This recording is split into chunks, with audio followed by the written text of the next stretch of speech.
Thank you, Madam Speaker. To the bill. To the bill. Colleagues, I'm going to start off with, I'm opposed to this legislation because there is a better way. But the consequences of this bill are layoffs, lost hours, rising costs for all our neighbors. This isn't hypothetical.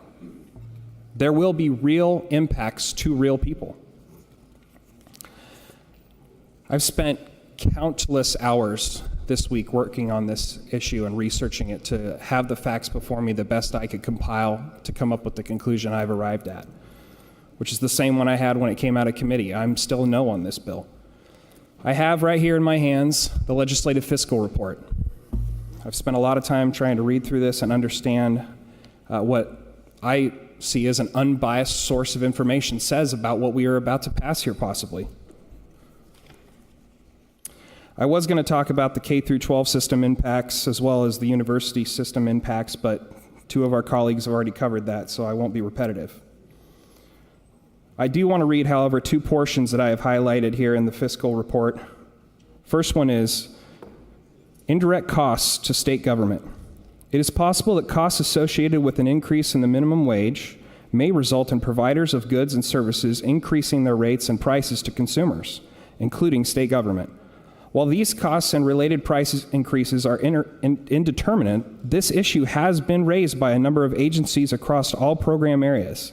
It has also been noted that it is possible to that a change in the minimum wage, this is important, could trigger some immediate contract renegotiations.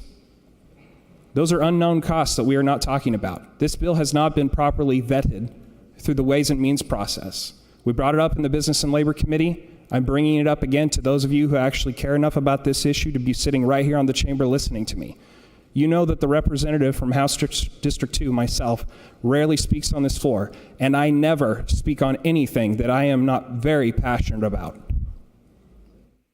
For example, a number of school districts indicated that they have contracts that included an essential escalator clause, which is triggered if the contractor incurs a significant change in operation costs. And then secondly, the other portion here is all other local government from the fiscal report. Little data has been gathered on the effect of an increase in the minimum wage on local governments. Well, that's troubling to me. So, since we would not allow, meaning the legislature, LFO the proper time to actually come up with those numbers, I went doing some digging myself. But I'll start with this as I go into that. There seems, friends, to be an environment in this chamber and in this building that suggests that private businesses are never concerned about anything but their profit margins, so they can't be relied on to give accurate estimates or warnings for legislation such as this. I adamantly disagree with that environment, but that has been my experience here. So, I have been left with the assumption that government is the solution to all things, and that for some reason we believe that just because it's government and not a profit-seeking individual or company, they can be trusted to give us accurate, unbiased, non-self-interest information. So, who would that be, since LFO was not given proper time to find that information? Well, that's the county commissioners across this entire state. Good people, elected by the people, closely affiliated with the people.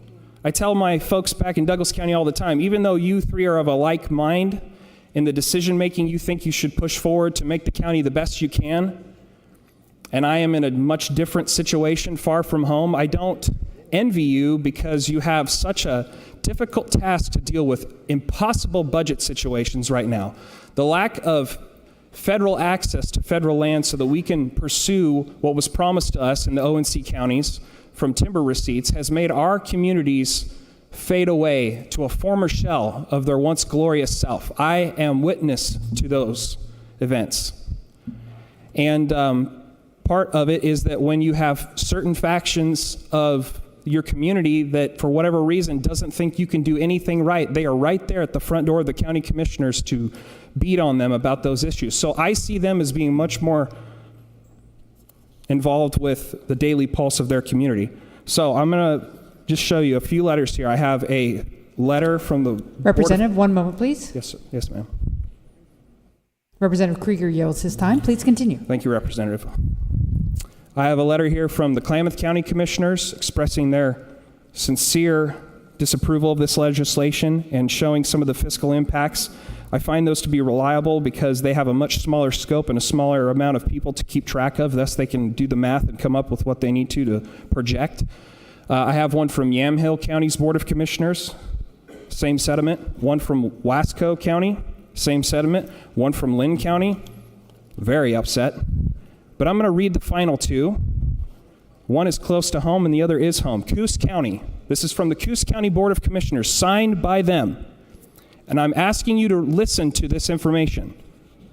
In Coos County, so it says, Dear legislators, in Coos County, increasing the minimum wage would decrease public services to our citizen. Decrease public services, especially direct services that they depend on. For example, Coos County libraries. Very important issue for a lot of us on Subways and Means. We've listened to the state librarian come in and talk to us about budget issues, so this is a big deal to them and to me. Coos County libraries would be forced to either cut hours of services or cut services such as books by mail for our disabled citizens. It would cause wage compression, driving up costs for services that the public relies on, such as sheriff patrols. That's a massive issue in my neighborhood. Jail beds, county parks, road maintenance, just to name a few. For all these reasons, Coos County opposes any minimum wage legislation in this session. We will challenge any minimum wage legislation that is unfunded, that is an unfunded mandate in violation of Article 11, Section 15 of the Oregon Constitution, unless funding is provided to ease the impacts of the increase. We respectfully request that you forego any action on minimum wage package during this 2016 legislative session. Finally, Douglas County. This is my home area. Douglas County estimates if the minimum wage is increased to $12.50, which is the tier they are located in, the annual fiscal impact will be at least $199,150 annually. May not sound like a lot of money to us, but I'll explain why that's a huge amount of money back there. We are not in a financial position to pay the increased costs associated with the proposed legislation of the minimum wage program. Douglas County would be faced with the real issue of compression, where the argument could be made by the employee or their union that the pay increases for all classifications should be proportional to the pay increases made at the lower classifications. If that were to happen, the overall cost of the minimum wage increases would be significantly higher, significant, much more significant than the $200,000 annually that they referenced. But we're not willing to take the time to deal with doing the hard work and the math to allow LFO to do their job. So they give me 5 different areas where that $200,000 would really hit hard at home, and it's a pick one or the other. A 37% decrease to public health and the ability to provide needed services. That's a big deal. 90% elimination of the museum. You might as well just close the door, folks. Elimination of the veterans or senior service programs in entirety. What are we doing here? These are real people who are not concerned at all about profits. They have one job as the CEOs of their respective communities. And that is to take the money that is a fixed income based on property taxes in their areas and allocate it properly to fulfill the services needed by the citizens of their community. And we are stripping them again of that ability. A reduction in the amount of library services by 20%. And then finally, loss of 2 permanent sheriff deputies. Curry County has 5 on staff right now. That's not nearly enough for the small town of Winston that I live in, let alone a massive landmass county. In closing, this bill desperately needs to be sent to the Ways and Means for further research and changes, desperately. I believe, even though I've only been here 1 year, I believe the history of this legislative body commands us that we must do so. And a failure to send this to Ways and Means is cheating the process. And it's cheating the people. Think on that.